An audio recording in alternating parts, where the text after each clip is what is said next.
Okay, Jason, the next thing we've got is the offer to purchase Yeah. on this one. We're actually getting into the numbered paragraphs. Yeah. Number one, got some really, really good stuff in it. The first thing is the property. How do you identify the property? The MLS listing is great.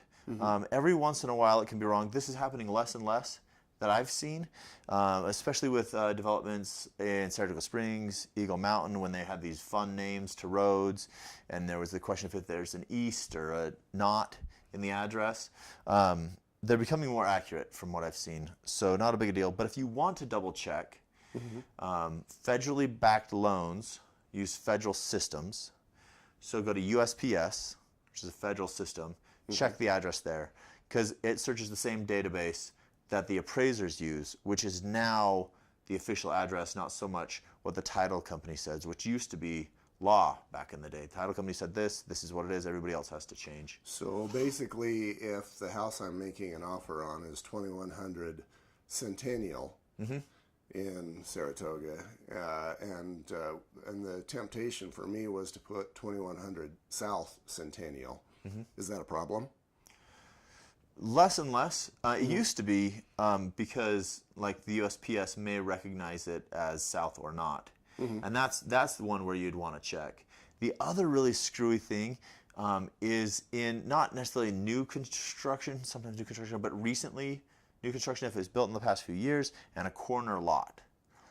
So builder submits plans, has a house facing north, and then changes things and decides that this house should face east. And so it's on a different street. So everything about it's different.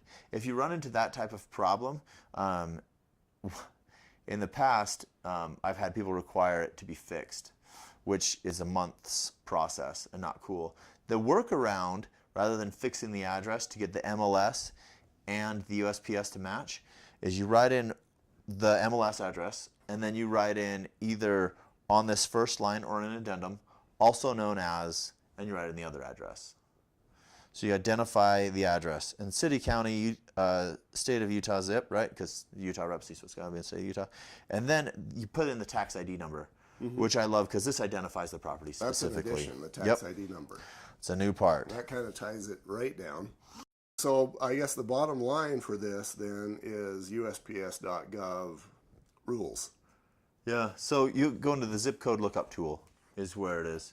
And so you just type in the address as you know it, and it'll come back with an address match or not found or suggest addresses. And that address that it has is the address you should use on the purchase contract. So typically it's throwing in then north, south, east, west, or taking it out.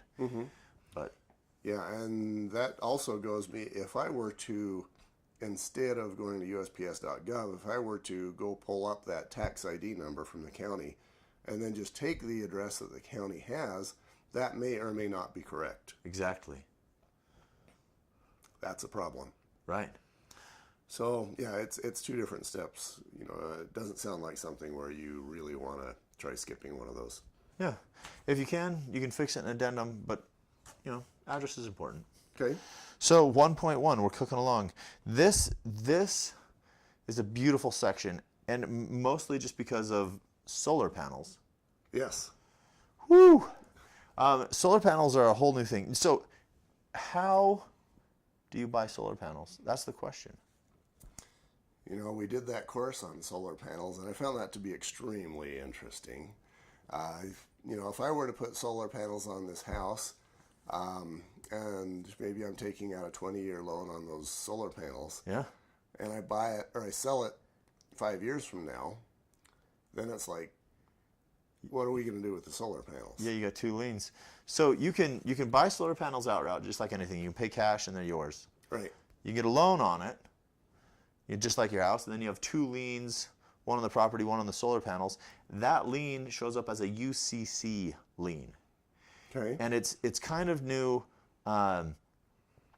More and more title companies and mortgage companies are recognizing it and seeing what it is. That payment is going to count as a liability for the new buyers. So in addition to a house payment, they've got like another credit card payment for the solar panels, right? And the other crazy thing is they're going to have to qualify for that loan. Mm-hmm. It's like transferring Oh. a car. You know, this is the asset, this is the payment. You got to move that, comes with the house, because it doesn't belong to the homeowners. The solar panels are being bought from the company. It's actually two different loans. Yeah, buy the house, buy the solar panels. And so there's that's going in. And then the other thing is they can be rented. So the solar company owns them, Mm-hmm. and they're paying for them that way. So that's another thing where you got to qualify for the payment. This is the solar panels. Well, and there's some other ways that I understand that those solar panels can be addressed too. The seller can pay them off and then just add that to the price of the house if they can get away with that. Right. And yeah, we go down that road of how to deal with the perceptions of basically how to sell a solar home. But that's another course. Yeah. So the other thing is solar panels are currently a perceived value. They are beginning to influence value a little bit, but as of this moment, they kind of hit like landscaping. It's really nice, but it doesn't necessarily add a lot of value. So sometimes if like you're on the seller side and they're like, well, we just spent this many grand on solar panels, our house is worth that much more. Not No, really. it isn't. It's just like you gutted your house, you spent $100,000 on it, but it's still a 3-bedroom, 2-bath house. Anyway. So there's that. Watch that. Okay. The other thing it threw in is water softeners, all window coverings included, which is great. So the drapes, the blinds, don't let your sellers take them with it, because contractually, here it is. And here's the other part: all installed TV mounting brackets, not the TV, but the bracket. Interesting. So they can't just be taking those off the wall and taking them with them. You can take your TV, but you got to leave the bracket. Right. And then all wall ceiling mounted speakers. So if you have a built-in surround sound system, that's part of the home. It's like the toilet or the fixtures that have always been considered that need to be left. And so there's other things: the door screens, storm doors, dishwashers, ceiling fans, water heaters, water softeners. That's all there. Read through it. If there's other things that you want that aren't necessarily part of the home, washers, dryers, refrigerators, microwave ovens. The oven is considered part of a home because a home's not livable unless it has a way to cook food. Right. Refrigerator's not necessarily necessary. Anyway, so the section 1.2, check the boxes. Now this is an interesting section, and we haven't got into it a lot. It hasn't got all the way through underwriting and purchasing a lot. In the past, I've always recommended that if you're adding in things in section 1.2, frequently added things are storage sheds, swing sets, things of that nature. By putting it in the purchase contract, you're assigning a value. You're saying this is worth something. My buyers want it left. There's new verbiage added here in section 1.2. In addition to any boxes checked in this section 1.2, they are or are not additional items of personal property buyer intends to acquire from the seller by a separate written agreement. So that's really good verbiage because you're assigning the worth and you're putting the value somewhere else. Let's read that one to me again. Okay. In addition to any boxes checked, which is washers, dryers, refrigerators, microwave ovens. Okay. In addition to those. In this section 1.2 above, there are or are not additional items of personal property buyer intends to acquire from the seller at closing by a separate written agreement. Okay. So if I wanted to buy the piano, yeah, and I had agreed to buy it for $1,000, that would actually be documented as an addendum to this repc. not an addendum, but in a separate written agreement. So you do a separate bill of sale assigning the value and the purchase price Doesn't there. have to be an addendum. Right, and it can't actually be an addendum. Okay. The problem lies in the mortgage, and in like that whole how I was talking about like the appraisal. It's not saying that this is a good deal for you to buy. It's saying it's a satisfactory investment for the bank to foreclose on. If you want to make sure you're getting a good deal, get a home inspection because they're going to make sure that your sink drain is fast and there's not black mold in your walls or crazy moisture buildup somewhere where you don't want it. Your outlets are phased correctly or they bear the correct load. This is a good thing to have. Been there, done that. Right. So, but it's saying that these things are worth something and they're going to stay with the house. Right? And then in the past, it didn't say how the value was addressed. So I can lend on a home because people aren't going to pick it up and walk off with it. But these other included items in section 1.2, they're saying they could be picked up and walked off with. So you're going to leave them because we're putting in a contract. They have value. I can't lend on a piano. Home piano loans, not so much. Home mortgage, yes. So in the past, I've always said put in at no value.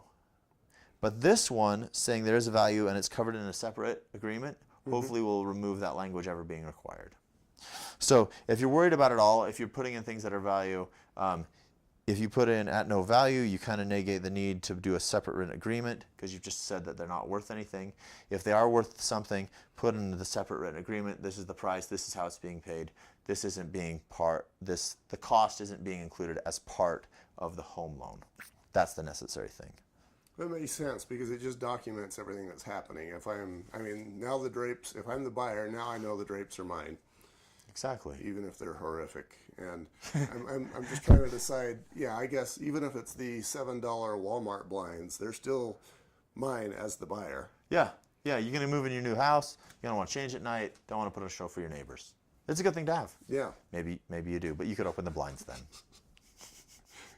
At least you had to charge for that or something. Right. But in certain cases, there would be a fee, not a charge. So, yeah, I'm just going down this. So let's say as the buyer, I decide to buy the piano, the fridge, and maybe the fish tank. Yeah. And so I see the value to this because now that's all. If Joe, the seller, decides to take his fish tank at the very end and I show up and there's no fish tank, this causes for there to be documentation that says what was bought and sold. And you bring me my fish tank back because you stole my fish tank. Right. Because written agreement. Right. Legally binding. Right. Good stuff. Okay, good stuff. We'll be right back. Perfect.